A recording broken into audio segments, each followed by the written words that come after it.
चलिए, good evening everybody. क्या आप सभी को मेरी आवाज और वीडियो क्लियर है? क्या आप सभी को मेरी आवाज और वीडियो क्लियर है? चलिए, तो मेरे ख्याल से सभी को मेरी आवाज और वीडियो क्लियर होगी। तो अपने एक नए टॉपिक को स्टार्ट करते हैं और एग्जामिनेशन के लिए इंपॉर्टेंट टॉपिक है। ठीक है, ध्यान सुनिएगा, इंपॉर्टेंट है आपके एग्जामिनेशन के लिए। हर साल आपका एक या दो क्वेश्चन आपके इस टॉपिक से आते हैं, इंसुलेटर। ठीक है, और जो मैं इंसुलेटर की बात करूं, किस इंसुलेटर की बात करूं? ओवरहेड ट्रांसमिशन लाइन पे जो इंसुलेटर आप यूज करते हैं उसके बारे में बात करूं। तो जो मैं इंसुलेटर के बारे में बात करूं, किस लाइन के इंसुलेटर के बारे में बात करूं? ओवरहेड ट्रांसमिशन लाइन पे जो आप इंसुलेटर यूज करते हैं उनके बारे में बात करूं। जो इंसुलेटर वाला टॉपिक है, दिस इज कौन से इंसुलेटर के लिए बात करूं? ओवरहेड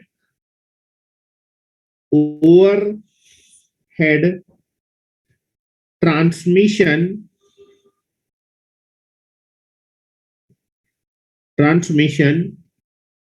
लाइन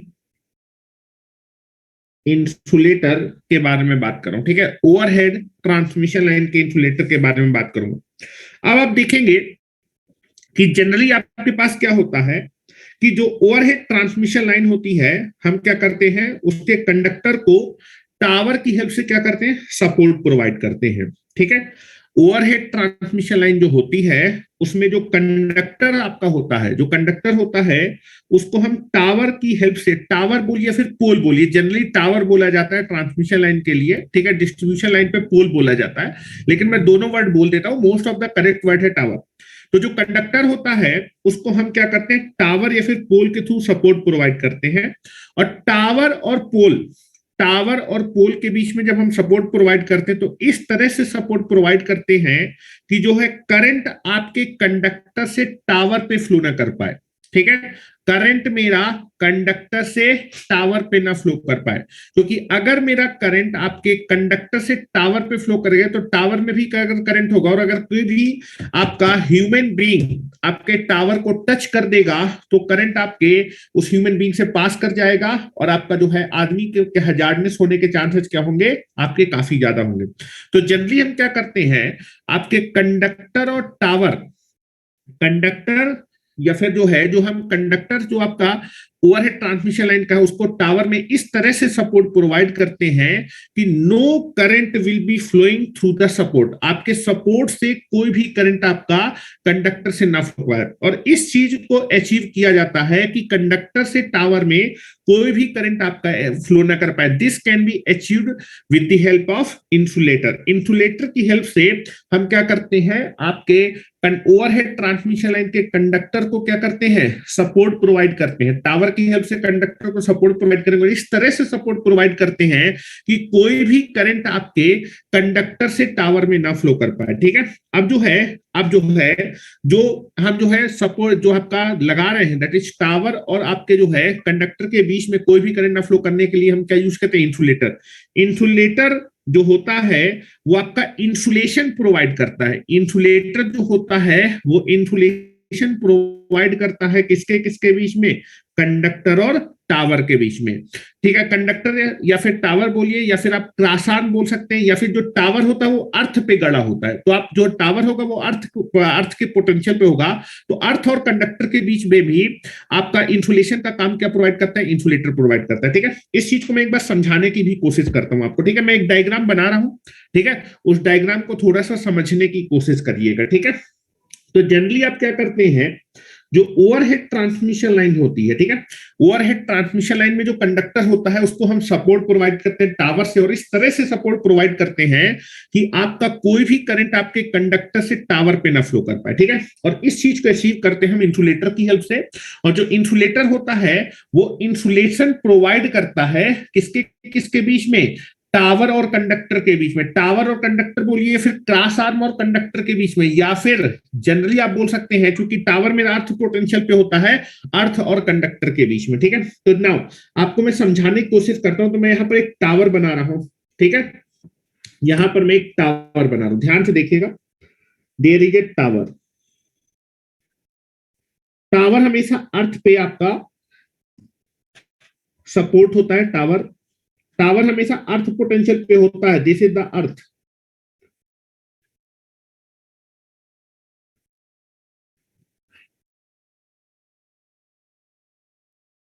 फिगर को बनाइए नहीं, पहले समझ लीजिए। Now this is the tower, this is your tower. एक और टावर बना देता हूं इसके बगल में ही।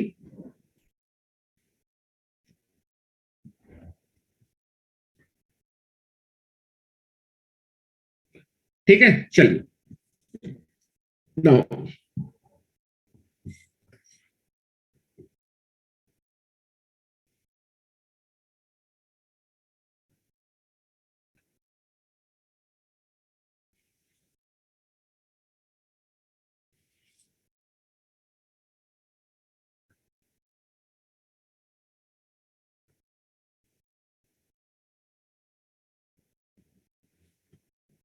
चलिए,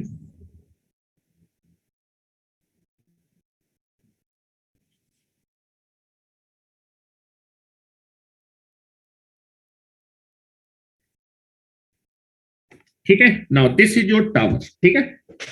अब इस टावर पे हम क्या करते हैं, जो ओवरहेड ट्रांसमिशन लाइन का कंडक्टर होता है, हम उसको सपोर्ट प्रोवाइड करते हैं किसकी हेल्प से, टावर की हेल्प से। और इस तरह से सपोर्ट प्रोवाइड करते हैं कि कोई भी टावर ना फ्लो कर पाए, ठीक है। उसके लिए हम क्या यूज करते हैं, इंसुलेटर। इस चीज को अचीव करते हैं इंसुलेटर की हेल्प से, ठीक है। तो नाउ ध्यान से देखिए।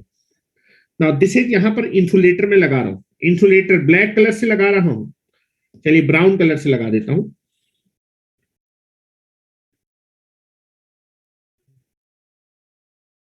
ये आपका इंसुलेटर है।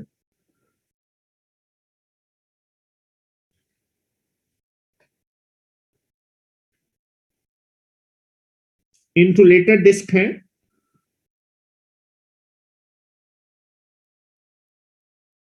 ठीक है। यहां से आपका इनकमिंग लाइन आ रही है, इनकमिंग लाइन आ रही है यहां से। इस इनकमिंग लाइन को मैंने इंसुलेटर से कनेक्ट कर दिया है। इंसुलेटर जो होता है वो कंडक्टर और टावर के बीच में लगा होता है, और कंडक्टर और टावर के बीच में ये इंसुलेशन प्रोवाइड करता है, जिससे कि आपका जो करंट है वो कंडक्टर से टावर के बीच में ना फ्लो कर पाए, ठीक है।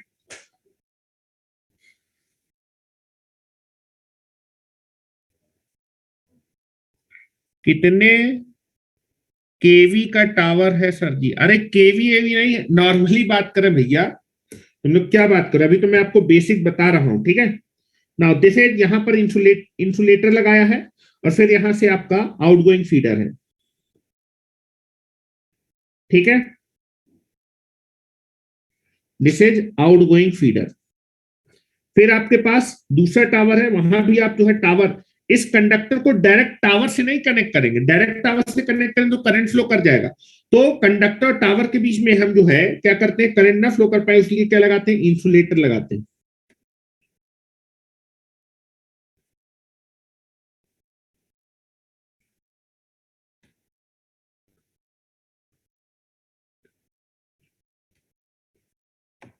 Now this is like this.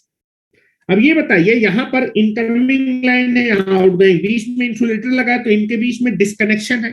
इस डिस्कनेक्शन के लिए हम क्या करते हैं, आप देखेंगे कि यहां से हम जो है कनेक्शन प्रोवाइड करते हैं, कनेक्शन। हेलो, यहां से करंट आ रहा है, बीच में इंसुलेटर लगा है, फिर यहाँ इंसुलेटर, फिर अब देखिए इन दोनों कंडक्टर के बीच में आपको सप्लाई देनी, सप्लाई के लिए आप क्या करते हैं, जंपर केबल लगाते हैं, जंपर केबल, जंपर केबल, ठीक है। जंपर केबल आप देखेंगे, जब टावर देखेंगे तो यहां से इनकमिंग आता है, यहाँ बीच में इंसुलेटर लगाता है, दोनों बेटा इनकमिंग और आउटगोइंग कंडक्टर को आप क्या करते हैं, जंपर के थ्रू करें, इलेक्ट्रिकल कनेक्शन स्टेब्लिश करते हैं जंपर के थ्रू, ठीक है।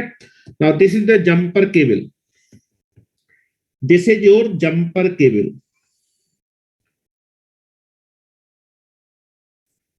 दिस इज जंपर केबल, ठीक है। Now this is jumper cable. तो यहां से देखिए दोनों इनकमिंग और आउटगोइंग जो फीडर होंगे या फिर कंडक्टर, उनके बीच में इलेक्ट्रिकल कनेक्शन स्टेब्लिश हो गया।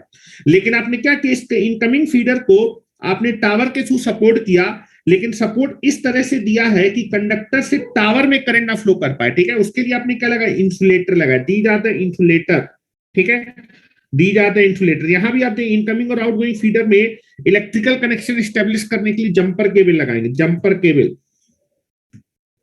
This is jumper cable.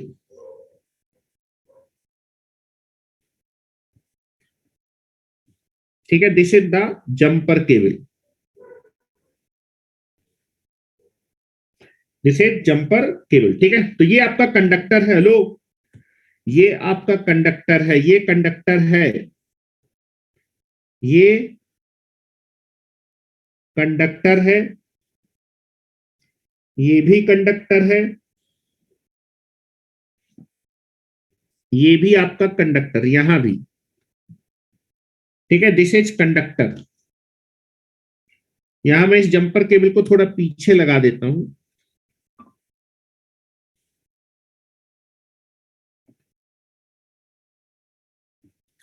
ठीक है, this is nothing but the,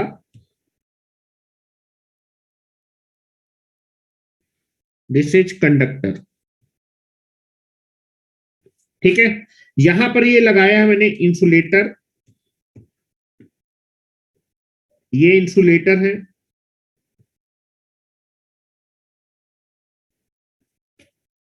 these are the insulator,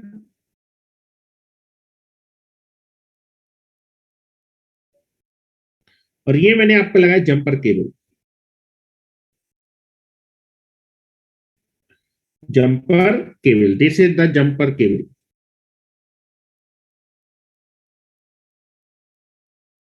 this is jumper cable.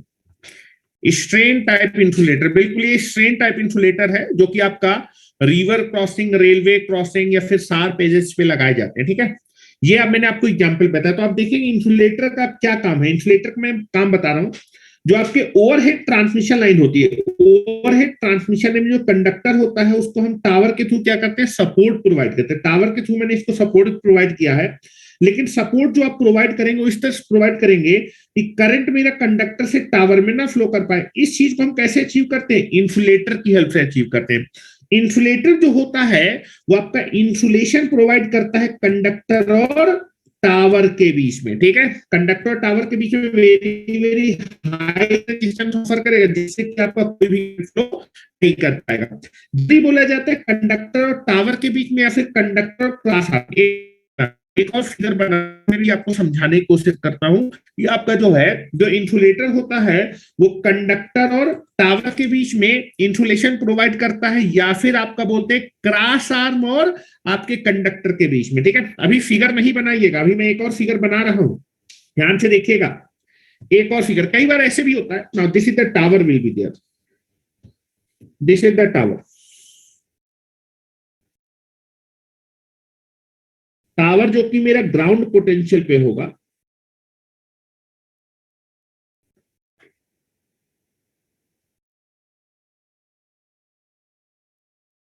ठीक है, now this is the tower,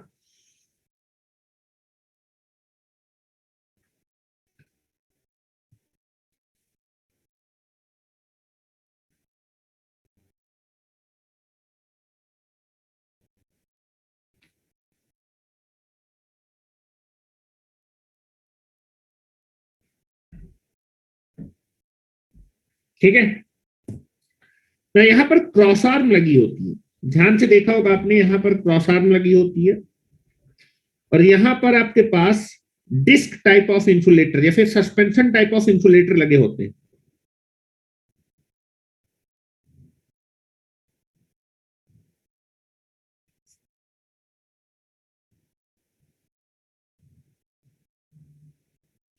और यहाँ पर कंडक्टर लगा होता है, दिस इज कंडक्टर। ठीक है, now this is the insulator,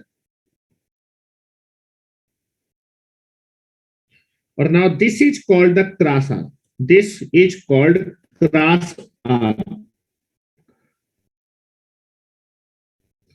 this is called cross arm, cross arm. ठीक है, this is called cross arm. ठीक है, तो आप देखेंगे क्रॉस आर्म जो होती है, यहां पर मैंने एक ही फेज दिखाया, तीन फेज होंगे, आर फेज, इसी तरह वाई फेज का कंडक्टर भी लटका होगा और बी फेज का भी लटका होगा। ठीक है, तो मैंने एक ही फेज दिखाया है, तो आप देखेंगे क्रॉस आर्म में इस आपका टावर से ही कनेक्ट होगा। तो आप देखेंगे जो आपका इंसुलेटर होता है वो आपका कंडक्टर और क्रॉस आर्म के बीच में इंसुलेशन प्रोवाइड कर रहा है। क्रॉस आर्म बोलिए या फिर आपका टावर, बात एक ही होती है, ठीक है। या फिर आप देखेंगे जो टावर होता है वो किस पोटेंशियल पे, ग्राउंड पर, ये जीरो पोटेंशियल है, ये आपका पूरा पूरा मेटल बॉडी शॉर्ट सर्किट, ये जीरो पोटेंशियल पे, ये जीरो पोटेंशियल पे, ये जीरो पोटेंशियल।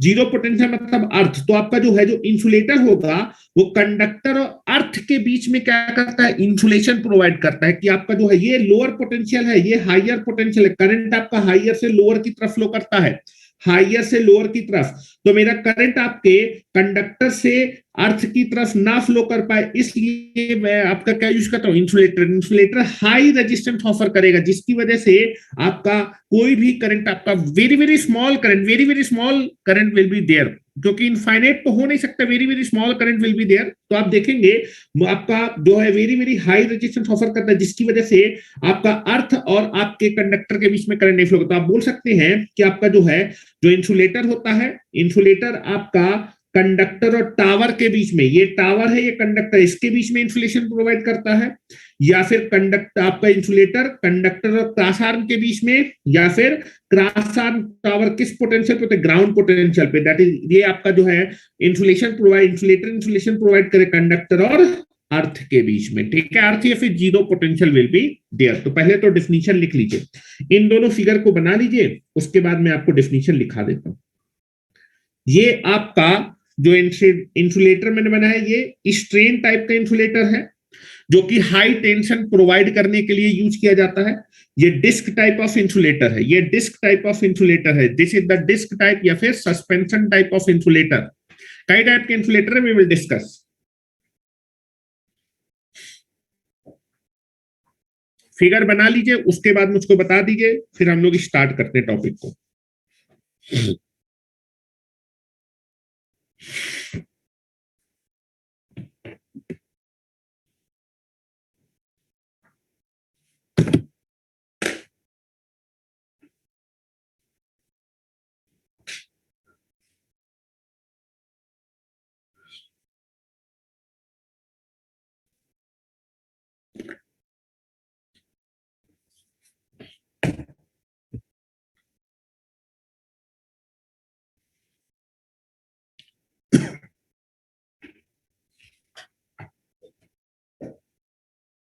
हो गया?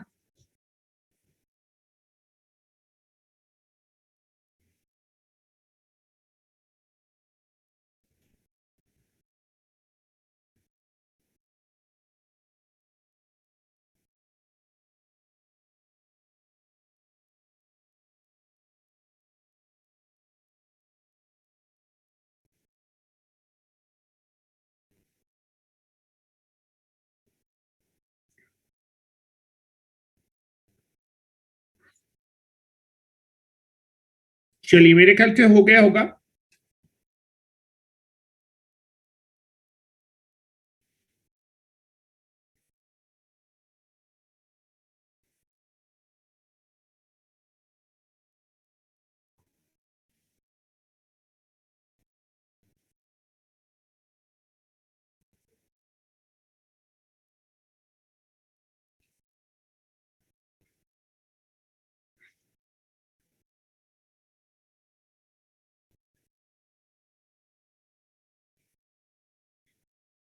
हो गया?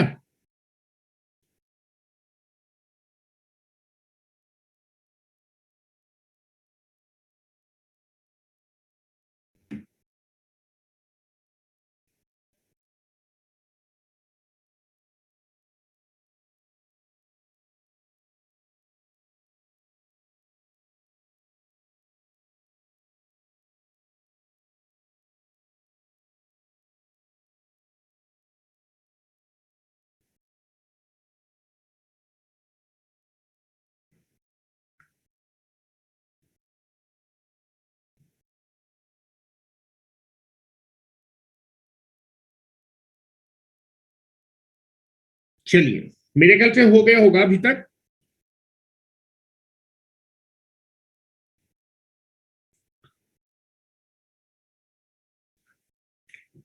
चलिए, आगे चलते हैं। लिखना स्टार्ट करें, लिखें।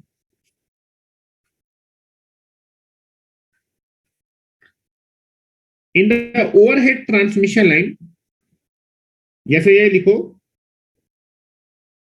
The overhead line conductor, overhead line conductor should be supported, should be supported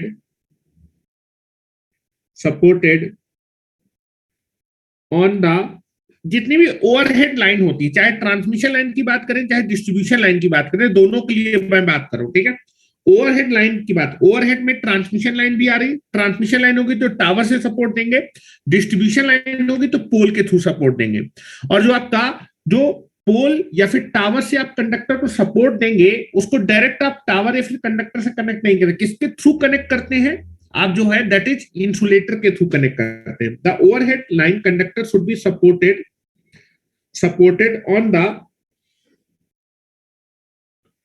on the tower,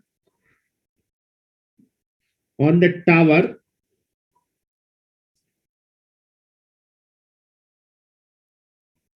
tower or poles, towers. The overhead line conductor should be supported on the towers or pole in such a way,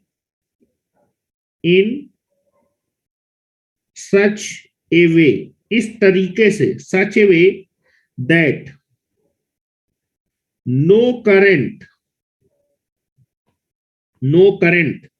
will flow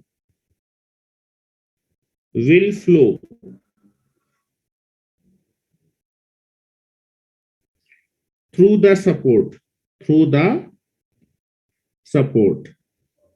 ठीक है, कि कोई भी current आपके support से flow ना कर पाए। उसके बाद नेक्स्ट लाइन लिखेंगे this can be achieved, this can be achieved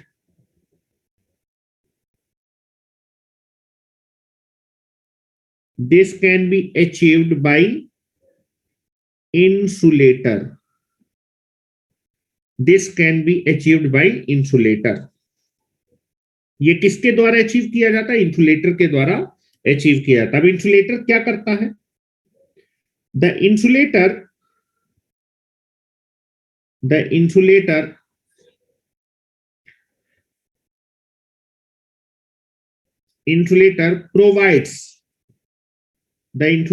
provide insulation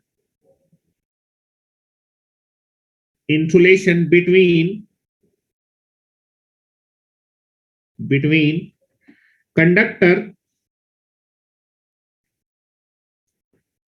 and tower,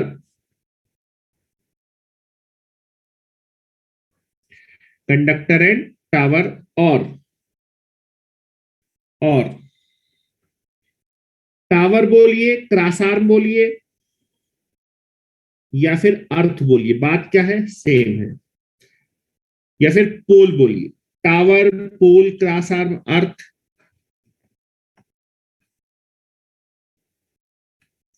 सारी चीजें क्या है, सेम है, ठीक है। सारी चीजें बेटा क्या है, सेम है, ठीक है। अब उसके बाद नेक्स्ट पॉइंट हम लोग पढ़ेंगे कि एक अच्छे इंसुलेटर की क्या प्रॉपर्टी होनी चाहिए। सबसे पहले जो एक अच्छा इंसुलेटर होगा उसकी मैकेनिकल स्ट्रेंथ ज्यादा होनी चाहिए, ध्यान सुनिएगा। नेक्स्ट हेडिंग डालेंगे properties of a good insulator या फिर इंसुलेटिंग मटेरियल, जो भी आप इंसुलेटर बनाने की जो मटेरियल यूज कर रहे हैं या फिर जो इंसुलेटर है उसकी क्या प्रॉपर्टी होनी चाहिए। तो नेक्स्ट हेडिंग डालेंगे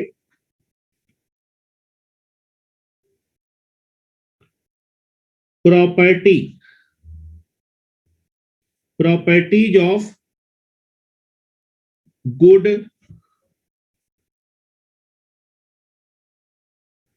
इंसुलेटर और इंसुलेटिंग मटेरियल, और गुड इंसुलेटिंग मटेरियल, इंसुलेटर को बनाने की जो मटेरियल यूज करें उसकी प्रॉपर्टी।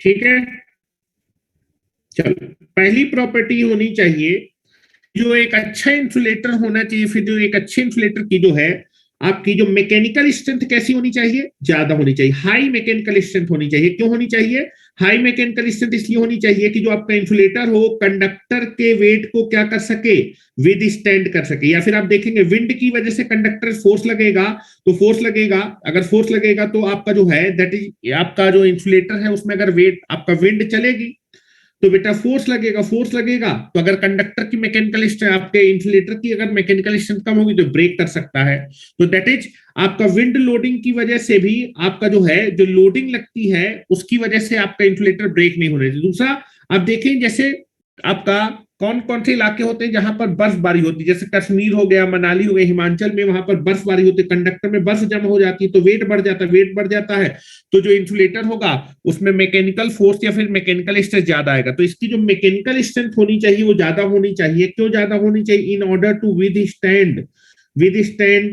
विद कंडक्टर लोड या फिर विंड लोड या फिर आइस लोडिंग। ठीक है, इन सब लोडिंग की वजह से आपका जो है इंसुलेटर क्या नहीं होना चाहिए, ब्रेक नहीं होना चाहिए। और ब्रेक कब नहीं होगा? जब इसकी मैकेनिकल स्ट्रेंथ क्या होगी, ज्यादा होगी। दूसरा अगर मैं बात करूंगा कि जो भी इंसुलेटर होगा, जो भी इंसुलेटर होगा फिर इंसुलेटिंग मटेरियल होगा, उसकी रिलेटिव परमिटिविटी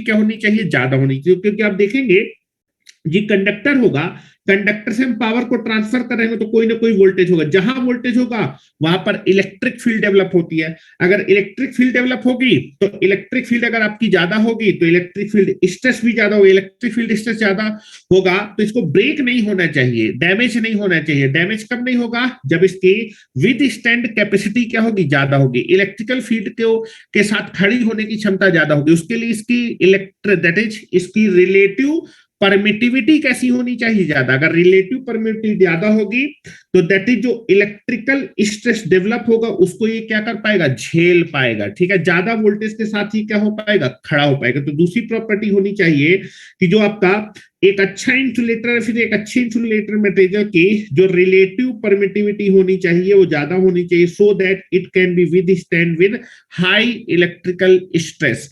जब भी आप कंडक्टर से पावर को ट्रांसफर करेंगे तो वोल्टेज किसी न किसी वोल्टेज पे, वोल्टेज की वजह से इलेक्ट्रिक फील्ड आएगी। तो बेटा जो इंसुलेटर की इलेक्ट्रिक फील्ड इंटेंसिटी होनी चाहिए वो ज्यादा होनी चाहिए। अगर इसकी इलेक्ट्रिक फील्ड इंटेंसिटी ज्यादा है और कंडक्टर की इलेक्ट्रिक फील्ड इंटेंसिटी कम है तो जो इंसुलेटर होगा वो उस इलेक्ट्रिक फील्ड स्ट्रेस को एक साथ क्या करेगा, विद स्टैंड कर पाएगा, ब्रेक डाउन नहीं होगा, डैमेज नहीं होगा। ठीक है, तो इसकी इलेक्ट्रिक फील्ड इंटेंसिटी कैसे बढ़ा सकते हैं, इसकी जो आपकी रिलेटिव परमिटिविटी होनी चाहिए, रिलेटिव परमिटिविटी जो होनी चाहिए वो ज्यादा होनी चाहिए। तीसरा अगर मैं बात करूंगा कि जो भी आपका जो है इंसुलेटर होगा उसके इंसुलेशन की रेजिस्टेंस की वैल्यू कैसी होनी चाहिए, ज्यादा।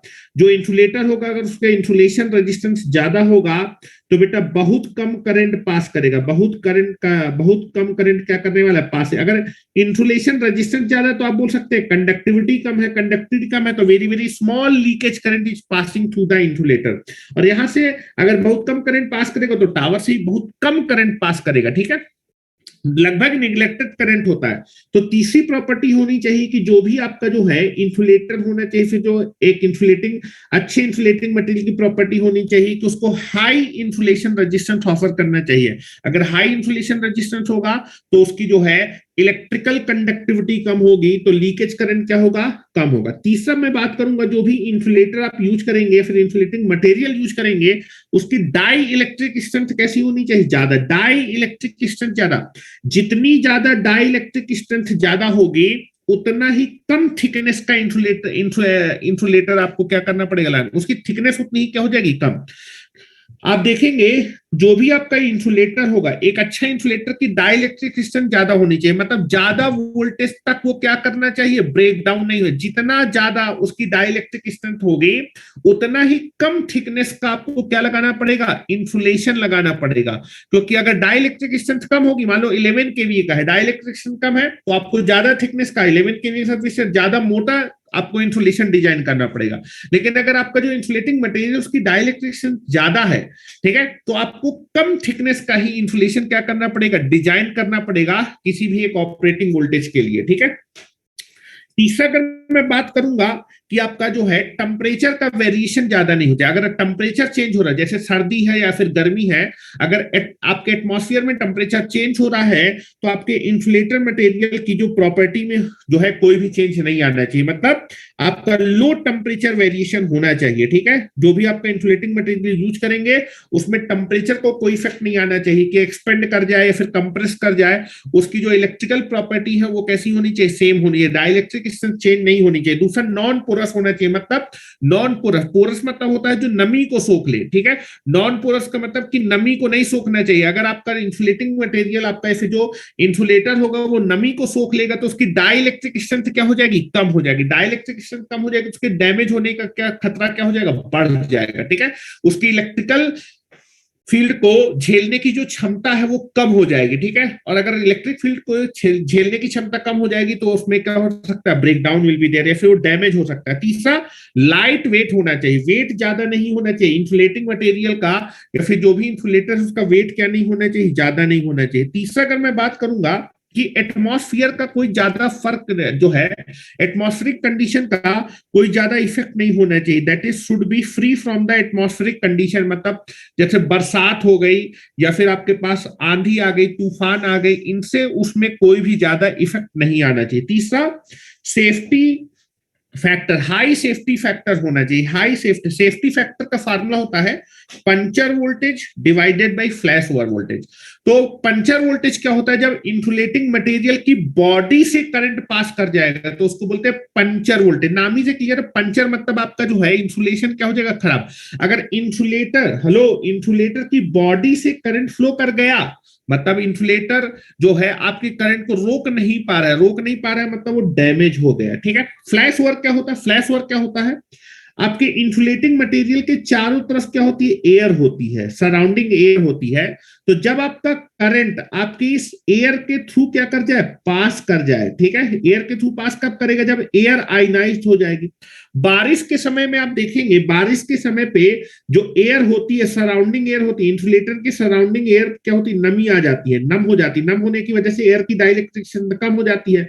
अगर एयर की डाइलेक्ट्रिक स्ट्रेंथ कम हो जाती है तो कंडक्टर से आपका जो है, आप देखेंगे कई बार स्पार्किंग देखने को मिलती है। स्पार्किंग मतलब जो करंट है वो कंडक्टर से आपके इस क्रॉस आर्म में फ्लो करता है, किसके थ्रू, एयर के थ्रू, और एक आपको स्पार्किंग दिखती है, उसको बोलते हैं फ्लैश ओवर।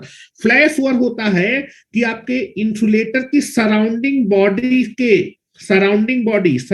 मीडियम है उसके थ्रू आपका करंट पास करे। इसके जब आपके इंसुलेटर की सराउंडिंग एयर के थ्रू करंट पास करेगा, तो एयर के थ्रू पास कर रहा है इंसुलेटर, तो आपका जो है इंसुलेटर डैमेज नहीं होगा, ठीक है। तो दैट इज कॉल्ड फ्लैश। तो आप देखेंगे पहले क्या होता है, फ्लैश ओवर होता है। पहले क्या होता है, फ्लैश ओवर होता है। जब फ्लैश ओवर अगर उससे ज्यादा वोल्टेज बढ़ा देंगे तब हो सकता है कि आपका इंसुलेशन क्या हो जाए, डैमेज हो जाए, पंचर हो जाए, ठीक है। तो that is safety factor, high safety factor होना चाहिए। मतलब आपका जो है सेफ्टी फैक्टर का फार्मूला जो होता है that is called puncture voltage divided bye flash over. जितना ज्यादा मेरा सेफ्टी फैक्टर होगा उतना ज्यादा मेरा आपका डिफरेंस होगा, किसमें, आपके पंचर वोल्टेज और फ्लैश ओवर में। पंचर वोल्टेज ज्यादा होना चाहिए, ज्यादा वोल्टेज पे पंचर होना चाहिए। फ्लैश ओवर तो लो वोल्टेज पे हो सकता है, लो वोल्टेज पे फ्लैश ओवर होने से इंसुलेशन डिवाइस डैमेज नहीं होगा।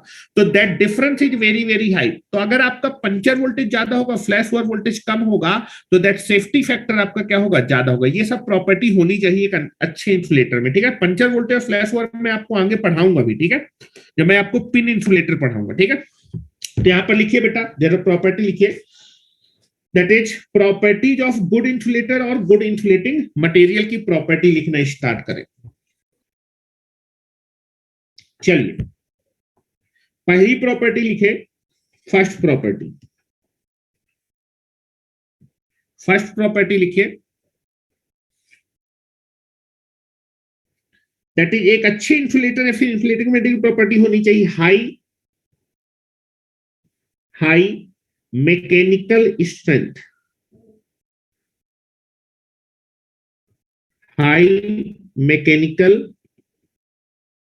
Strength, high mechanical strength. In order to high mechanical strength, so that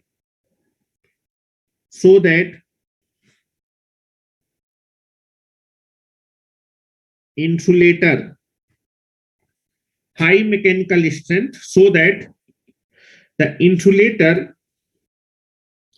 is withstand खड़ा हो सके, withstand, to withstand conductor load,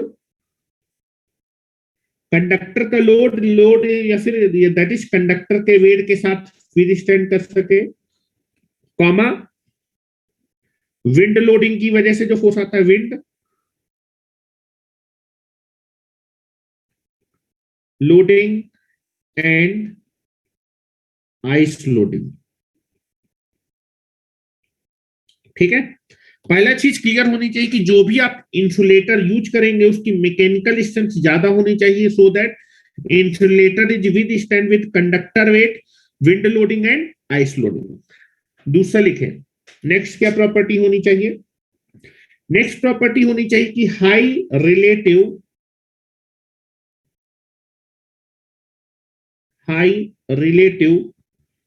permittivity that is nothing, that is permittivity को आप represent करते हैं एप्सिलॉन आर से, high relative permittivity, so that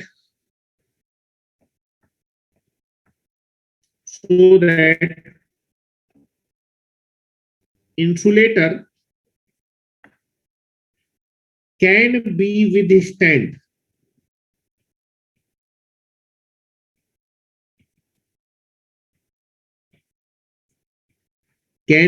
withstand with high electrical stress, high electrical stress के साथ क्या कर सके? विदस्टैंड कर सके।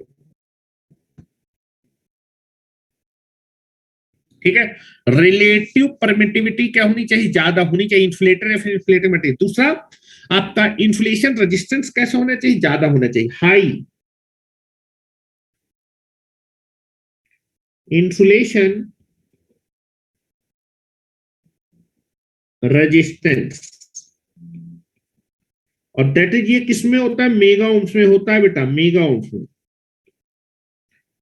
सो दैट अगर रेजिस्टेंस ज्यादा होगा, so that it can be withstand, so that withstand नहीं, अगर इंसुलेशन रेजिस्टेंस ज्यादा होगा, so that conductivity, high insulation resistance that is mega ohm, so that conductivity कैसी होनी चाहिए? कम। एक अच्छे इंसुलेटर की कंडक्टिविटी कम होनी चाहिए, जिससे, या फिर इंसुलेशन रेजिस्टेंस ज्यादा होने तो कंडक्टिविटी कम होगी, जिसकी वजह से लीकेज करंट बहुत कम फ्लो करेगा, so that conductivity is small and small leakage current. Conductivity कम होगी तो लीकेज करंट भी जो इंसुलेटर से फ्लो करेगा स्मॉल होगा, स्मॉल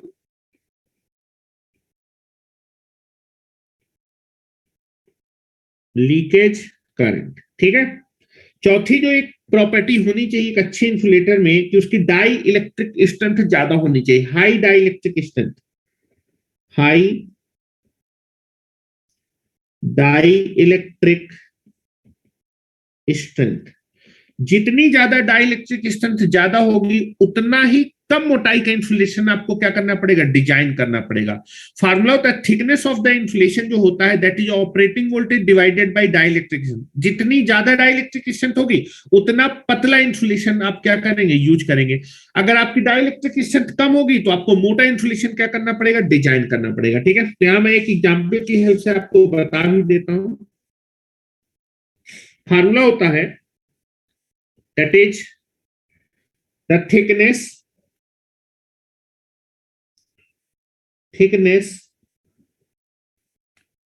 of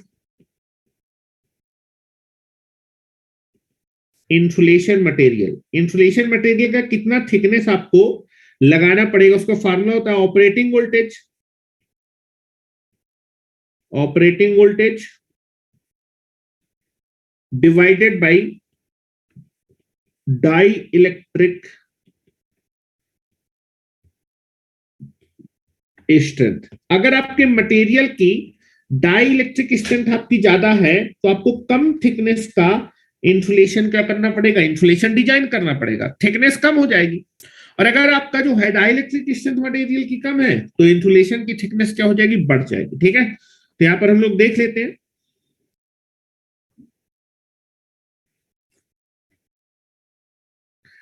अच्छा ये बताओ, जब आप इंसुलेशन डिजाइन करते हैं तो पर फेज इंसुलेशन डिजाइन करते हैं कि line to line insulation design करते हैं? हेलो, आपका जो इंसुलेशन आप प्रोवाइड करते हैं हर एक कंडक्टर के लिए इंसुलेशन डिजाइन करते हैं। यहां पर देखो तो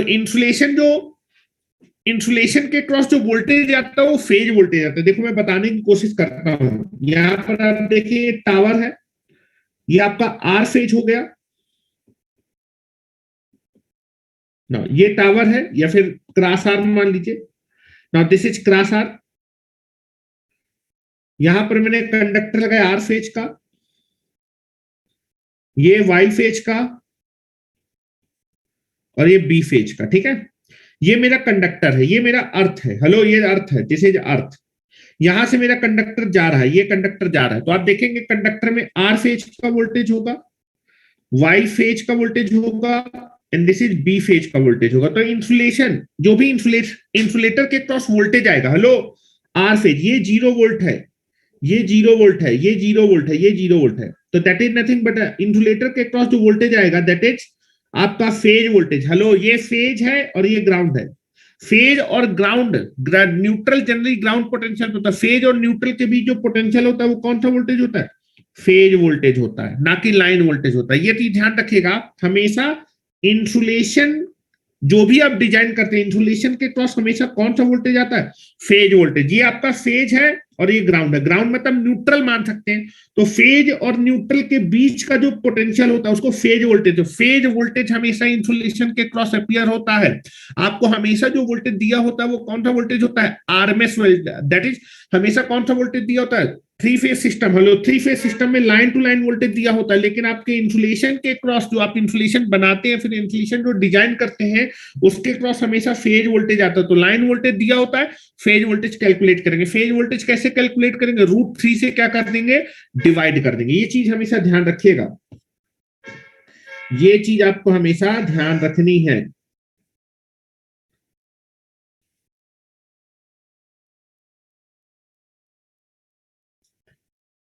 चलिए तो मैं लिख देता हूं, इंसुलेटर के क्रॉस हमेशा कौन सा वोल्टेज अपीयर होता है, फेज वोल्टेज, ना कि लाइन वोल्टेज। हमेशा कौन सा वोल्टेज दिया होगा, लाइन वोल्टेज दिया होगा। यहां पर लिख रहा हूं, इन द इंसुलेटर या फिर अक्रॉस द इंसुलेटर लिखिए,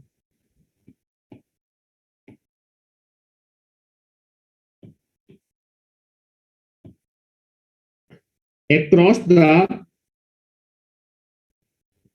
the insulator ऑलवेज। जो इंसुलेशन आप डिजाइन करते हो हमेशा फेज वोल्टेज के हिसाब से देना है। फेज वोल्टेज ज्यादा होगा तो आपको ज्यादा मोटा इंसुलेशन डिजाइन, फेज वोल्टेज कम होगा तो आपको कम इंसुलेशन। मान लो फेज वोल्टेज कांस्टेंट है, जिस मटेरियल की इलेक्ट्रिकेशन ज्यादा होगी उसकी थिकनेस कम हो जाएगी, जिसकी कम होगी उसमें आपको ज्यादा मोटा insulator always phase voltage is appear, but in the question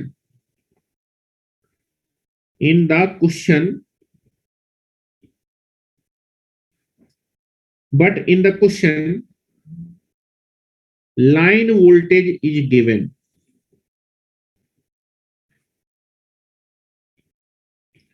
So that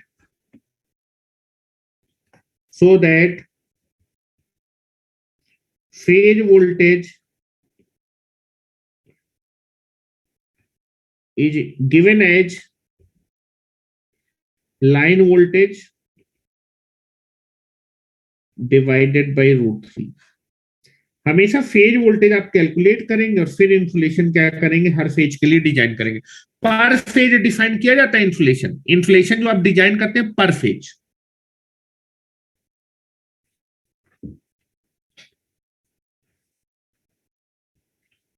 चलो अब यहां मैं एग्जाम्पल ले लेता हूं.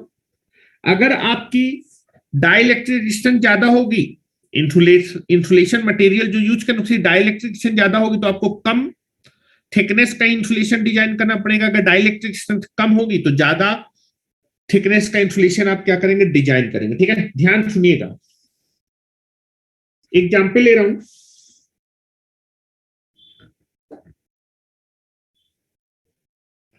फॉर एग्जाम्पल,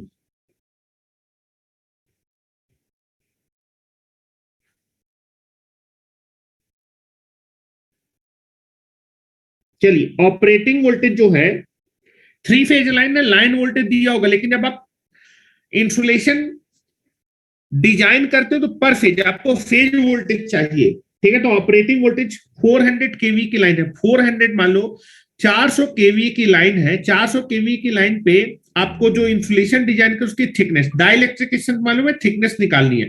तो 400 केवी की लाइन है तो लाइन टू लाइन वोल्टेज 400 केवी है. लेकिन आपके इंसुलेटर के क्रॉस कौन सा voltage, phase voltage. Phase voltage निकालेंगे. फेज वोल्टेज निकालने के बाद आप क्या करेंगे, डाइलेक्ट्रिक से डिवाइड कर देंगे तो थिकनेस ऑफ द इंसुलेटर आ जाएगी. ठीक है, तो मैं लिख रहा हूं ऑपरेटिंग वोल्टेज. लेटेस्ट कंसीडर, लिख रहा हूं latest consider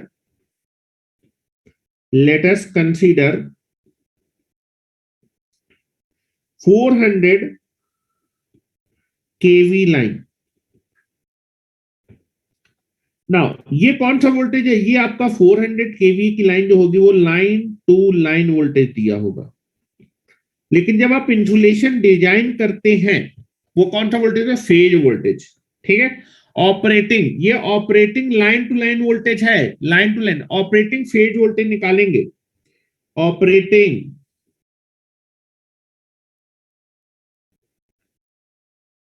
phase voltage that is equal to 400 line voltage divided by √3. ठीक है, ये आपका ऑपरेटिंग वोल्टेज हो गया. ठीक है, थिकनेस, चलो जो मैं यहां पर मटेरियल यूज कर रहा हूं, यहां पर जो इंसुलेटिंग मटेरियल यूज कर रहा हूं उसकी डाइलेक्ट्रिक रेजिस्टेंस मैं ले रहा हूं 20 केवी पर मिलीमीटर. मतलब 1 मिलीमीटर में अगर 20 केवीए का वोल्ट अप्लाई कर देंगे तो आपका मटेरियल देख क्या हो जाएगा, डैमेज हो जाएगा. ठीक है, उसके बाद मैं डाइलेक्ट्रिक रेजिस्टेंस बढ़ाऊंगा तो थिकनेस कम हो जाएगी. ठीक है, तो यहां पर मैं ले रहा हूं जो पहला मटेरियल यूज कर रहा हूं, द थिकनेस या फिर डाइलेक्ट्रिक स्ट्रेंथ, ये ऑपरेटिंग वोल्टेज है. डाइलेक्ट्रिक स्ट्रेंथ जो मैं ले रहा हूं मटेरियल की वो कितनी ले रहा हूं, 20 केवीए पर मिलीमीटर. मतलब 1 मिलीमीटर में अगर 20 केवी अप्लाई कर देंगे तो मटेरियल डैमेज हो जाएगा. ठीक है, ये डाइलेक्ट्रिक स्ट्रेंथ मटेरियल की. तो थिकनेस निकालने जा रहा हूं. थिकनेस ऑफ द, कितनी थिकनेस का इंसुलेशन डिजाइन करना पड़ेगा, कितनी थिकनेस का. ये ऑपरेटिंग फेज, इतना फेज वोल्टेज आपके इंसुलेशन के क्रॉस अपीयर होगा, इतनी डाइलेक्ट्रिक स्ट्रेंथ है तो कितनी थिकनेस का इंसुलेशन डिजाइन करेंगे. The thickness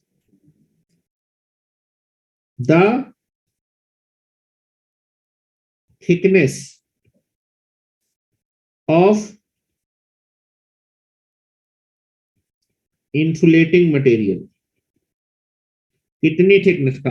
operating phase voltage, operating phase voltage क्या है बेटा, हेलो, ऑपरेटिंग फेज वोल्टेज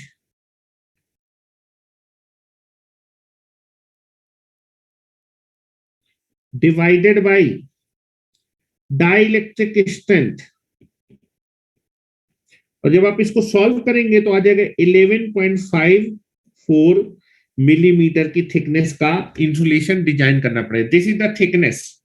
इतनी थिकनेस का इंसुलेशन क्या करेंगे, डिजाइन करेंगे। अब मैं डाइलेक्ट्रिक स्ट्रेंथ को अगर बढ़ा दूंगा तो आपको सेम ऑपरेटिंग वोल्टेज के लिए आपको कम थिकनेस का, हेलो, अगर आपका जो है डाइलेक्ट्रिक ज्यादा होगी तो आपकी थिकनेस क्या हो जाएगी, कम। कम थिकनेस का डिजाइन करना पड़ेगा। जितनी ज्यादा डाइलेक्ट्रिक स्ट्रेंथ होगी उतना ही कम थिकनेस का इंसुलेशन क्या करेंगे, डिजाइन करेंगे। ठीक है, तो ना यहां पर मैं अब डाइलेक्ट्रिक स्ट्रेंथ बढ़ा रहा हूं। लेट अस कंसीडर 400 केवी लाइन, ऑपरेटिंग वोल्टेज सेम रखा है और जो 400 केवी दिया है ना, ये कौन सा वोल्टेज है, लाइन टू लाइन वोल्टेज है। लेकिन इंसुलेशन के क्रॉस तो फेज वोल्टेज आता है, तो ऑपरेटिंग फेज वोल्टेज निकाल रहा हूं। Operating phase voltage, that is nothing but the line voltage divided bye √3। इस बार जो मैं मटेरियल ले रहा हूं उसकी डाइलेक्ट्रिक स्ट्रेंथ आपकी ज्यादा है। डाइलेक्ट्रिक स्ट्रेंथ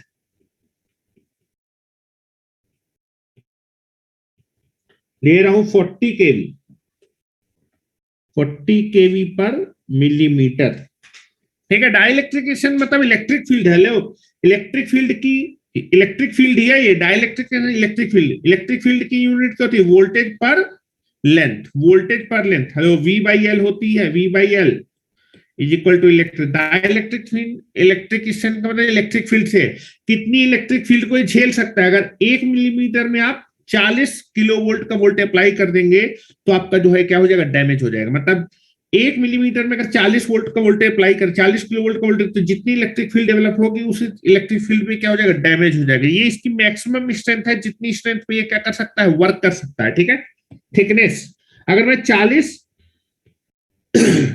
केवी पर मिलीमीटर स्ट्रेंथ, डाइलेक्ट्रिक स्ट्रेंथ का इंसुलेटिंग मटेरियल यूज करूंगा तो थिकनेस का, अगर मैंने डाइलेक्ट्रिक स्ट्रेंथ बढ़ा दी, हेलो, अगर मैंने डाई इलेक्ट्रिक स्ट्रेंथ बढ़ा दी तो आपकी थिकनेस क्या हो जाएगी, कम। दैट इज निकाल रहा हूं,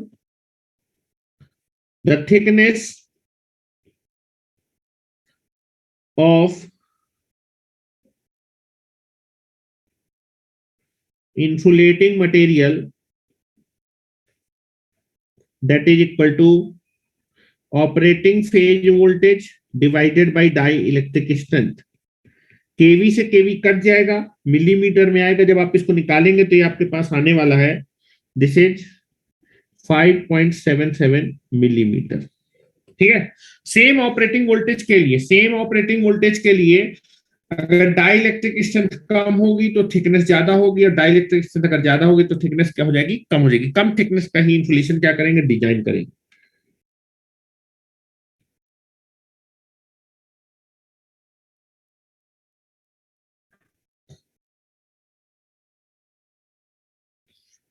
लिखिए,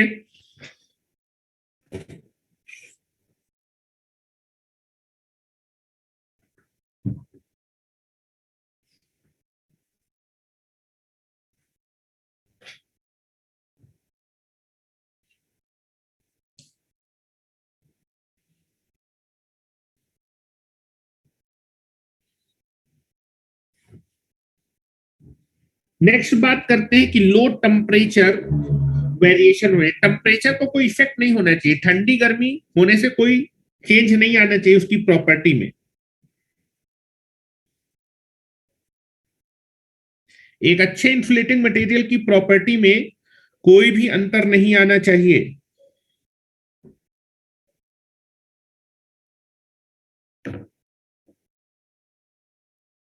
हो गया,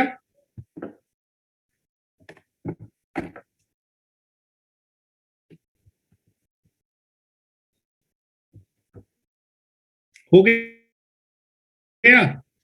चलिए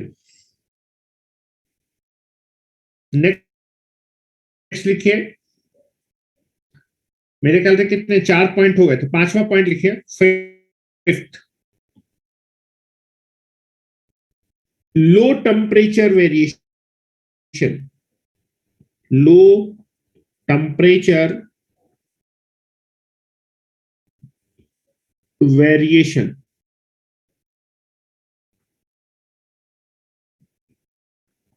in the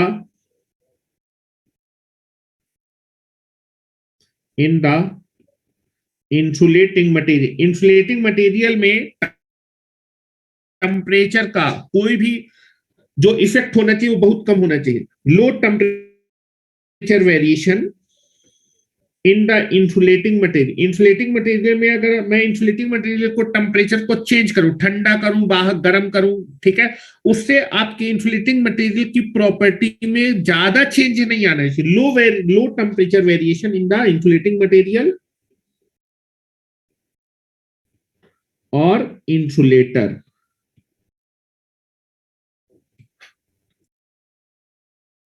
इसके ऊपर दिखा दे, लीव हो गए थे, लिखो जल्दी से, लीव करो, लिखो। लो टेम्परेचर वेरिएशन, टेम्परेचर की वजह से कोई ज्यादा इफेक्ट नहीं आना चाहिए इंसुलेटर या फिर इंसुलेटर की इंसुलेटिंग मटेरियल की प्रॉपर्टीज में। लिखो जल्दी।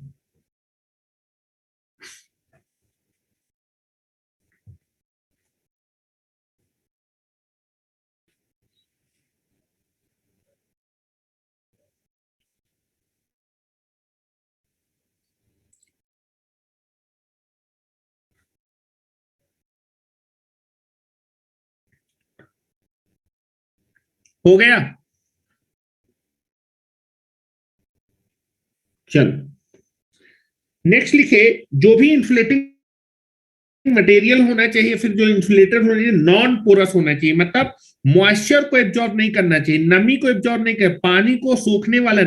पोरस मीन्स होता है पानी को सोखने वाला, नॉन पोरस का मतलब पानी को जो ना सोखे। ठीक है,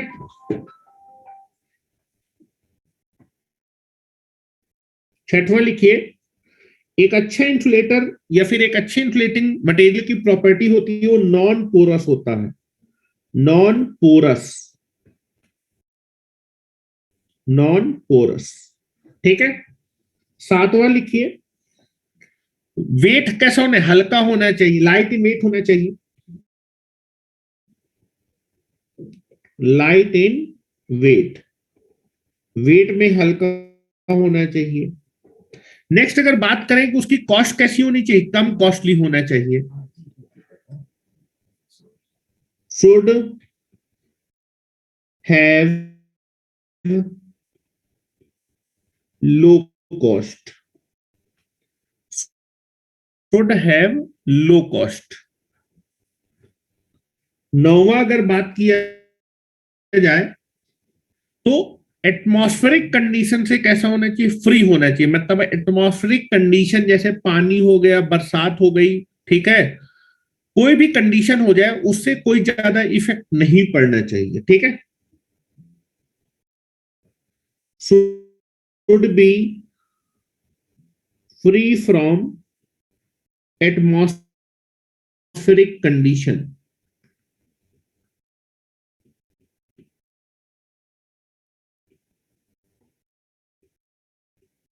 कंडीशन। और 10वां लिख लीजिए बेटा, सेफ्टी फैक्टर बहुत ज्यादा होना है। सेफ्टी फैक्टर होता है puncture voltage divided flash over voltage. ठीक है, puncture voltage divided by that is flash over voltage. Puncture voltage होता है जब आपके इंसुलेटर की बॉडी से करंट पास करे, इंसुलेटर की बॉडी से अगर करंट पास कर जाएगा तो डैमेज हो जाएगा। ठीक है, तो that is flash puncture will be there, नाम ही से पंचर, पंचर। फ्लैश ओवर का मतलब है कि आपके इंसुलेटिंग मटेरियल के सराउंडिंग में जो मीडियम है, उस मीडियम के थ्रू जब आपका करंट पास करेगा, सराउंडिंग मीडियम से करंट अगर पास करेगा, जैसे आप देखें बरसात के समय में क्या होता है, जो आपका इंसुलेटर होता है ओवरहेड ट्रांसमिशन लाइन में इंसुलेटर के चारों तरफ एयर होती है, और बरसात के समय में एयर में क्या होता है, नमी आ जाती है, नमी आने की वजह से एयर की डाइलेक्ट्रिकेशन कम हो जाती है, एयर की डाइलेक्ट्रिकेशन कम हो जाती है तो उसमें ब्रेक डाउन हो जाता है। ठीक है, ब्रेक डाउन हो जाने की वजह से करंट आपके जो है इंसुलेटिंग मटेरियल तो पास नहीं कर रहा, लेकिन किसके थ्रू पास कर जाएगा, आयनाइज्ड एयर के थ्रू पास कर जाएगा, क्योंकि एयर में आयनाइज मतलब आयन आ गए, मतलब इलेक्ट्रॉन है, फ्री इलेक्ट्रॉन के थ्रू करंट आपका क्या कर जाएगा, आपके कंडक्टर से क्रॉस आर्म में पास करेगा, that is called flash over. तो फ्लैश ओवर आपके लिए क्या है, फ्लैश ओवर होने से इंसुलेटर डैमेज नहीं होता, लेकिन आपके पंचर होने से इंसुलेशन डैमेज हो जाता है। तो दैट इज आपका सेफ्टी फैक्टर अगर ज्यादा होगा तो हमेशा जो है फ्लैश ओवर वोल्टेज की वैल्यू पहले फ्लैश ओवर अच्छी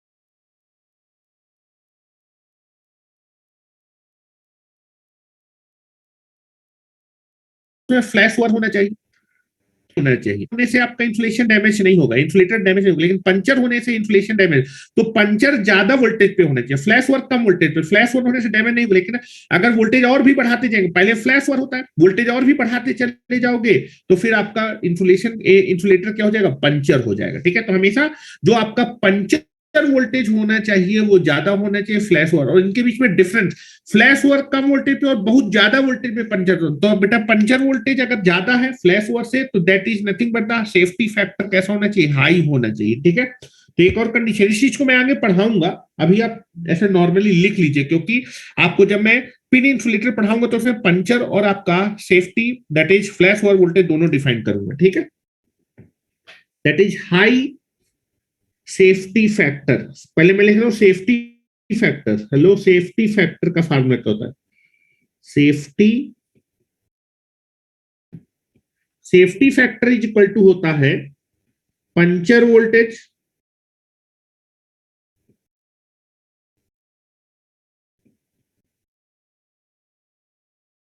पंचर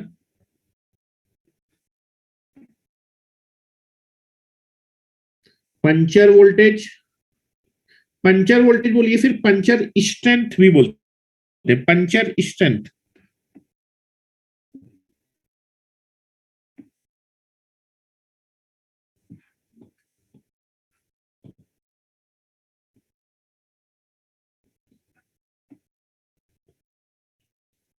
पंचर स्ट्रेंथ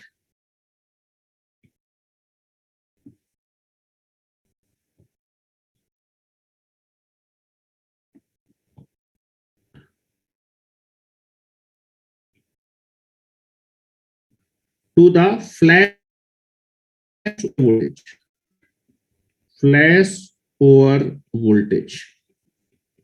ठीक है, तो जो सेफ्टी फैक्टर होना चाहिए वो ज्यादा होना चाहिए, सेफ्टी फैक्टर ज्यादा, हाई सेफ्टी। अगर सेफ्टी फैक्टर ज्यादा है मतलब न्यूमरेटर ज्यादा होना चाहिए या फिर डिनोमिनेटर कम होना चाहिए। बात तो एक ही है ना, मतलब फ्लैश ओवर कम होना चाहिए, पंचर ज्यादा होना चाहिए, और ये डिफरेंस काफी ज्यादा होगा। जितना ज्यादा पंचर वोल्टेज होगा, जितना कम फ्लैश ओवर होगा, उतना ज्यादा सेफ्टी आपके इंसुलेशन के सेफ्टी होने का चांस उतना ज्यादा होगा, सेफ होने का चांस ज्यादा होगा। तो that is high safety factor. कैसा फैक्टर होना चाहिए, high safety factor. High safety factor होने का मतलब पंचर वोल्टेज ज्यादा होना चाहिए, फ्लैश ओवर वोल्टेज कम होने। पहले फ्लैश ओवर होगा, फिर उसके बाद आपका इंसुलेशन, उससे ज्यादा वोल्टेज बढ़ाते जाएंगे, फिर आपका इंसुलेशन क्या हो जाएगा, डैमेज हो जाएगा। ठीक है, हाई सेफ्टी फैक्टर। ये 10 प्रॉपर्टी आपके इंसुलेटिंग मटेरियल या फिर इंसुलेटर में होनी चाहिए। ठीक है, अब कौन कौन से मटेरियल यूज करते हैं हम लोग इंसुलेटिंग मटेरियल के तौर पे, the material use for the insulator. Insulator के लिए हम कौन कौन से मटेरियल यूज करते हैं उसके बारे में देख लेते हैं। नेक्स्ट हेडिंग डालिए,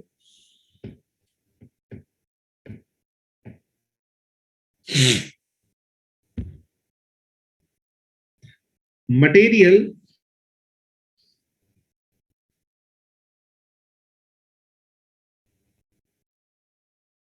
material used for insulator. Insulator को बनाने के लिए कौन कौन से मटेरियल यूज करते हैं, इंसुलेटर को बनाने के लिए कौन कौन से मटेरियल यूज करते हैं। पहला है porcelain,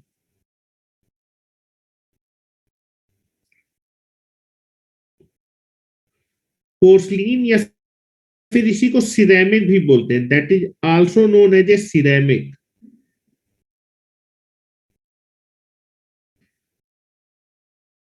that is also known as ceramic. एक तो पोर्सलिन यूज करते हैं जो ब्राउन ब्राउन कलर का होता है, आपने देखा होगा। दूसरा टफ एंड ग्लास, ग्लास के भी हम इंसुलेटर क्या करते हैं, डिजाइन करते हैं। Tough and, but tough and मतलब ये वाला ग्लास नहीं जिससे आप शीशा देखते हैं, टफ एंड बहुत टफ ग्लास होता है। ठीक है, that is called tough and glass.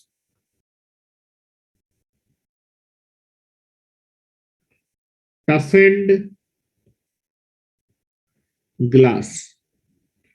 तीसरा आप जो है इंसुलेटिंग मटेरियल के यूज पे सिलिकॉन रबर यूज करते हैं, सिलिकॉन रबर। और चौथा आप जो है पॉलीमर यूज करते हैं इंसुलेटिंग मटेरियल के तौर पे,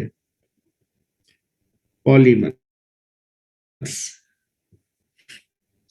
अब एक एक करके मैं आपको हर एक मटेरियल के बारे में लिखा देता हूं, ठीक है। सबसे पहले हम स्टार्ट करते हैं किससे बेटा, पोर्सलिन से।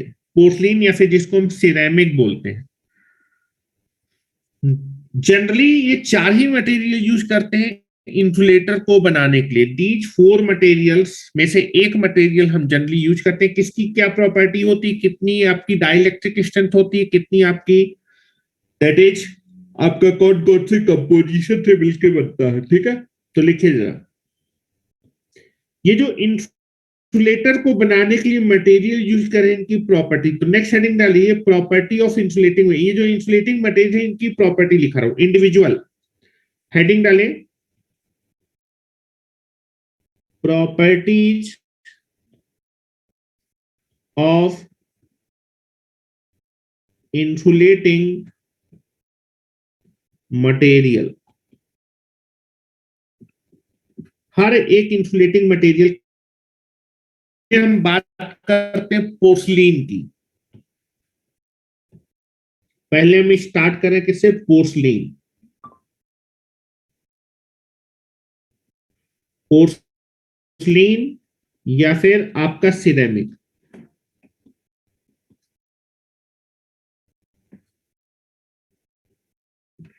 पोर्सलिन या फिर उसी को बोलते हैं सिरेमिक। तो सबसे पहले डाइलेक्ट्रिक स्ट्रेंथ लिखते हैं पोर्सलिन या फिर सिरेमिक की। पहला पॉइंट लिखें die electric strength.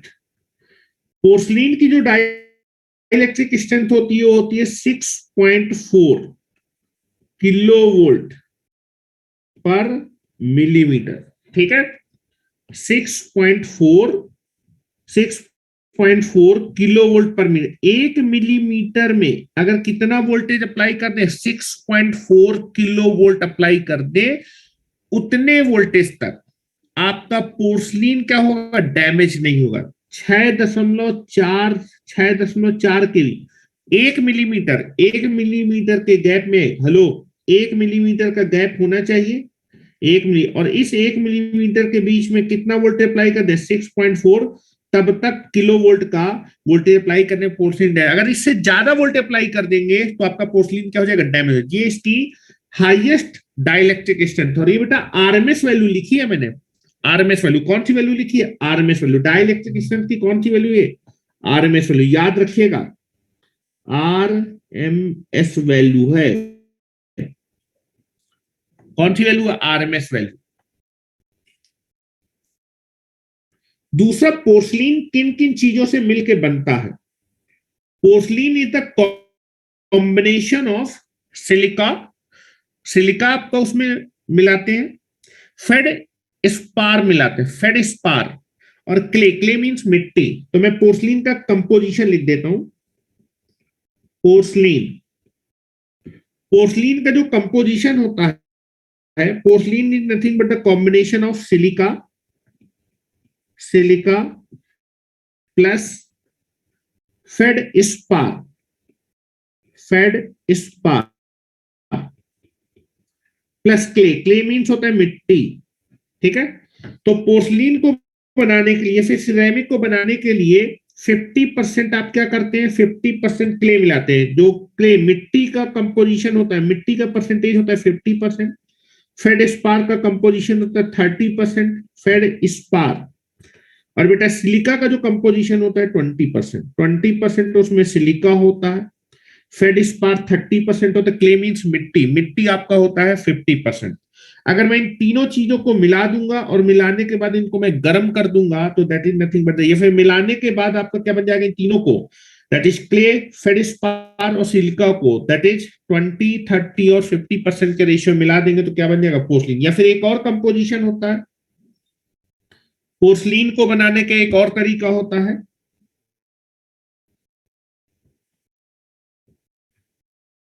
Porcelain.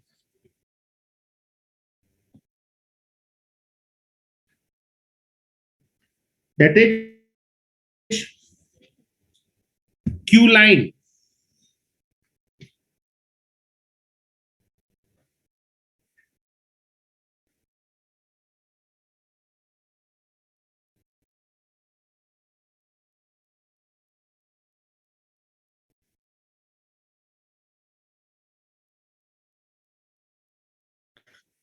क्यूलाइन,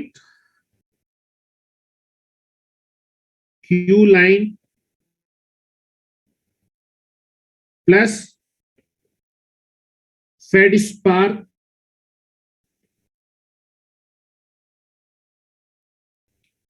plus quartz, plus quartz. ठीक है, तो पोर्सलिन को आप एक दूसरे तरीके से बना सकते हैं। आप कोलेन, कोलाइन, फेडिस्पार और क्वार्ट्ज को आपस में मिला दीजिए तो भी क्या बन जाएगा? पोर्सलिन बन जाएगा। तो दो फार्मूले हैं पोर्सलिन को बनाने के लिए। जनरली ये वाला ज्यादातर एग्जामिनेशन में पूछा जाता है। अगर ये ऑप्शन में नहीं तो फिर आपको ऑप्शन में ये करना है। ठीक है, तो generally porcelain is nothing but the combination of silica, feldspar and clay, या फिर porcelain is the combination of kaolin, feldspar and quartz. Feldspar आपका दैट इज केमिकल मटेरियल है, केमिकल मटेरियल है। क्ले मीन्स मिट्टी होती, सिलिका सिलिकॉन का ही आपका अपर रूप होता है जो कि आपका बालू से पाया जाता है। फेडिस्पार भी एक केमिकल कंपोनेंट होता है। ठीक है, इनको तीनों को मिला दे या फिर आपका कोलिन, फेडिस्पार और क्वार्ट्ज को आपस में मिला दे तो आपको क्या मिल जाएगा? पोर्सलिन मिल जाएगा। ठीक है, नाउ नेक्स्ट लिखिए, पोर्सलिन की जो पानी को सोखने की प्रॉपर्टी होती है वो काफी कम होती है, मतलब ये पानी को नहीं सोखता है। ठीक है, पोर्सलिन आपके पानी को नहीं सोखता है। ठीक है, तो नेक्स्ट पॉइंट में लिखने जा रहा हूं पोर्सलिन में। लिखना स्टार्ट करें।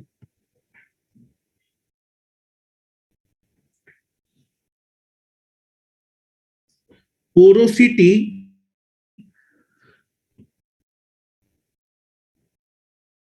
पोरोसिटी, पोरोसिटी मीन्स पानी को क्या करने की बेटा? पानी को जो है सोखने की property, porosity property, porosity property of porcelain, porcelain is very small.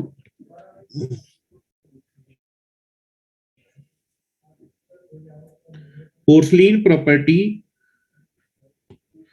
Porosity property of porcelain is very small, मतलब आपका जो पोर्सलिन होता है वो बहुत कम पानी को क्या करता है? सोखता है। इसको पानी की सोखने की जो क्षमता होती है बहुत कम होती है। और अच्छा भी है, जितना कम ये पानी को सोखेगा उतने ही इसकी डाइलेक्ट्रिकेशन में कमी कम आएगी।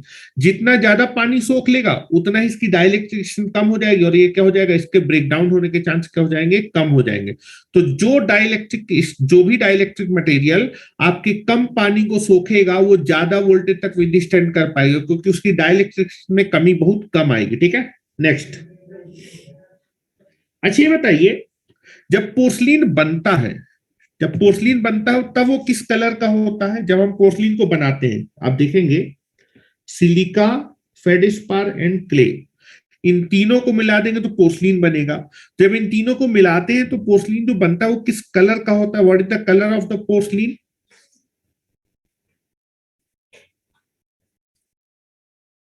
What is the colour of the porcelain?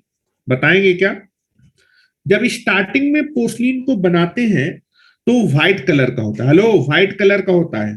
फिर हम क्या करते हैं? पोर्सलिन में प्रोसेस करते हैं, उसको बोलते हैं ग्लेजिंग करना, क्या करना, ग्लेजिंग करना। ग्लेजिंग करने के बाद, ग्लेजिंग एक प्रोसेस होता है आपके पोर्सलीन के सरफेस को स्मूथ करने के लिए। अगर आपका पोर्सलीन का सरफेस स्मूथ होगा तो उसमें डस्ट पार्टिकल और पानी जमा नहीं होगा। अगर डस्ट पार्टिकल आपका या फिर पानी जमा नहीं होगा तो आपका जो है पानी अगर जमा नहीं, रुकेगा नहीं। आप देखिए पोर्सलीन जो होता है, जो पिन टाइप इंसुलेटर होता है, वो ब्राउन ब्राउन कलर का होता है, ठीक है, ब्राउन ब्राउन कलर का होता है, या फिर चॉकलेटी नहीं बोलते उसको, जनरली डार्क ब्राउन बोलते हैं, ठीक है। तो ग्रेजिंग करने के बाद वो dark, that is dark brown colour का हो जाता है, ठीक है। और बेटा डार्क ब्राउन होने से उसका जो सरफेस होता है वो आपका स्मूथ हो जाता है। ग्रेजिंग करने के बाद स्मूथ हो जाता है, स्मूथ होने के बाद वो आपका डार्क ब्राउन हो जाता है। ग्रेजिंग करने के बाद वो ब्राउन कलर का होता है, डार्क ब्राउन कलर का।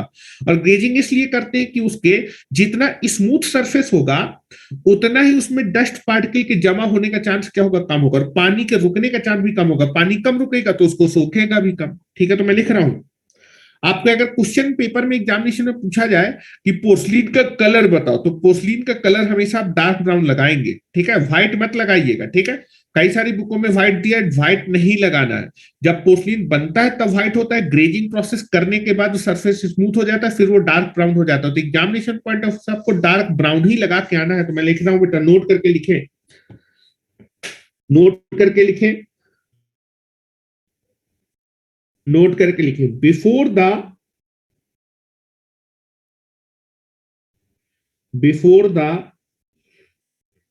glazing, before the glazing, the color of porcelain,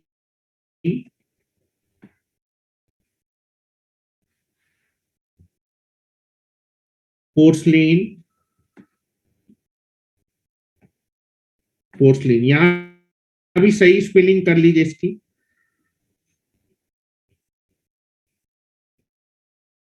porcelain is white, is white, but after the glazing, but after the glazing, the color of porcelain, the color of porcelain is dark brown। Zinc की coating नहीं होती है, grazing में होता है surface को smooth करने की जो टेक्नोलॉजी होती है उसको ग्रेजिंग बोलते हैं। Is dark brown, dark brown. और अगर आपसे पोर्सलीन का कलर पूछे तो डार्क ब्राउन लिखना है बाय डिफॉल्ट, मतलब आपसे ग्रेजिंग के बाद का कलर पूछेगा, ठीक है। तो मैं लिख रहा हूं, अगर आपसे पूछे व्हाइट होता है डार्क ब्राउन, डार्क ब्राउन भी बताना है आपको, ठीक है। तो मैं लिख भी देता हूं, by default, by default, by default अगर कोई कलर पूछे जाए तो कौन सा बताया जाता है, the colour of porcelain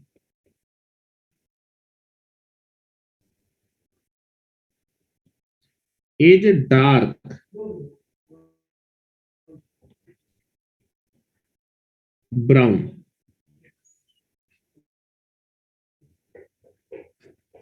in examination, examination में इसी कलर को लगाएगा। अच्छा ग्रेजिंग क्या होता है, हेडिंग डाल दीजिए ग्रेजिंग, ये भी लिखा देता हूं, ग्रेजिंग का क्या मतलब होता है, ग्लेजिंग, हेडिंग डाले glazing.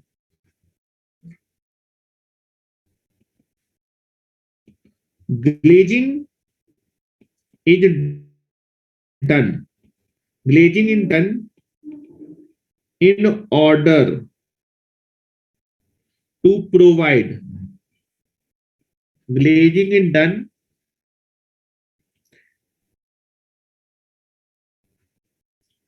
in the porcelain, in the porcelain, in order to provide smooth surface, चिकना surface, स्मूथ सरफेस। आप देखेंगे कितना चिकना होता है, पिन इन्सुलेटर उठाएंगे बहुत चिकना होता है।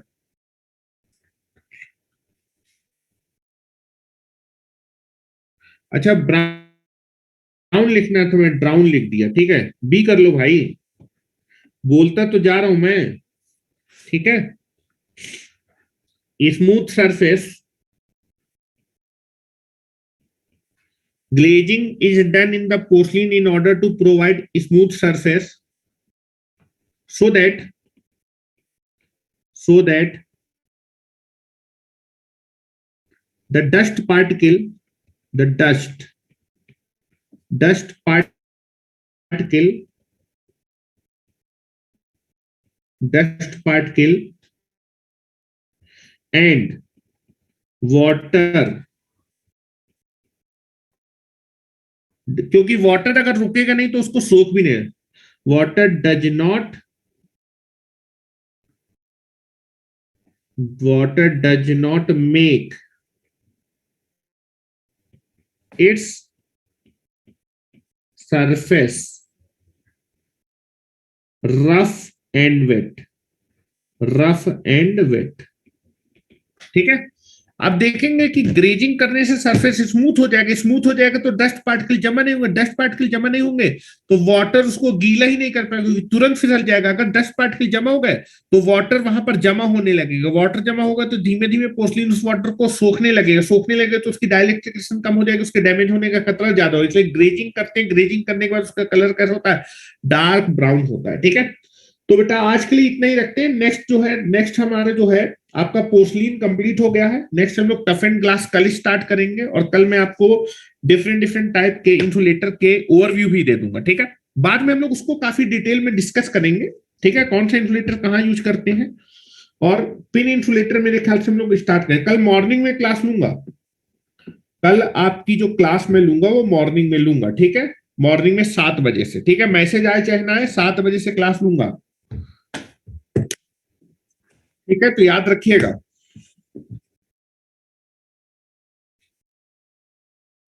एक या दो दिन में पावर इलेक्ट्रॉनिक खत्म होते ही मशीन स्टार्ट हो जाएगा, ठीक है। आईजीबीटी और रह गया, मॉसफेट रह गया, खत्म होते ही we will start the machine.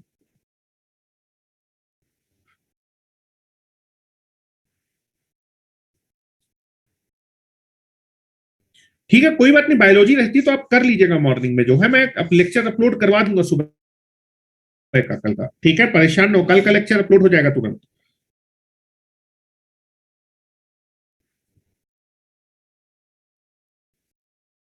कल वाला लेक्चर अपलोड हो जाएगा अगर आपकी मॉर्निंग में क्लास रहती है, कोई दिक्कत वाली बात नहीं है, ठीक है।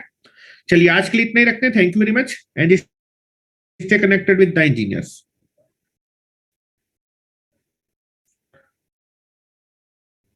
यूजेटी में करवा दूंगा, यूजेटी एक दिन का है, कोई दिक्कत नहीं है। यूनी जंक्शन ट्रांजिस्टर वैसे भी आपको एनालॉग में सर यूजेटी पढ़ाएंगे, लेकिन मैं पढ़ा दूंगा आपको जितना आपका पावर इलेक्ट्रॉनिक पूछा जाता है, ठीक है। चलिए।